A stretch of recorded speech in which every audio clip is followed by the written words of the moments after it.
Varicose veins ఎలా ఏర్పడతాయి, వాటి లక్షణాలు, కారణాలు, చికిత్స గురించి ఈ వీడియోలో తెలుసుకుందాం. వెరికోస్ వెయిన్స్ అంటే కాళ్ళు, పాదాలలో ఉబ్బి వంకరగా మారిన సిరలు. ఇవి సాధారణంగా ఎరుపు లేదా నీలిరంగులో కనిపిస్తాయి. సిరలోని కవాటాలు దెబ్బతినడం లేదా బలహీనపడటం లేదా బలహీనపడటం వల్ల రక్త ప్రసరణ సరిగా జరగక రక్త ప్రవాహం వెనక్కి ప్రవహించి సిరలు ఉబ్బిపోతాయి. సిరలు శరీరంలోని వివిధ భాగాల నుండి రక్తాన్ని గుండెకు చేరువేస్తాయి.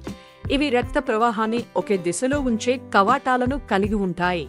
సిరలలోని కవాటాలు సరిగా పనిచేయక పోవడం లేదా సిరగోడలు బలహీనపడటం వల్ల రక్తం వెనక్కి ప్రవహించి సిరలలో పేరుకుపోతుంది. దీనివల్ల సిరలు ఉబ్బి వంకరగా మారి వెరికోస్ వెయిన్స్ ఏర్పడతాయి. వెరికోస్ వెయిన్స్ లక్షణాలు ఎలా ఉంటాయి? వెరికోస్ వెయిన్స్ ఉన్నప్పుడు కాళ్ళు, పాదాలలో నొప్పి, వాపు, దురద, మంట, కండరాల తిమ్మిరి వంటి లక్షణాలు కనిపించవచ్చు. కొందరిలో చర్మం రంగు మారడం, చర్మం కింద ఎర్రటి గీతలు, చిన్న చిన్న పుండ్లు కూడా ఏర్పడవచ్చు. వెరికోస్ వెయిన్స్ రావడానికి గల కారణాలు ఏమిటి?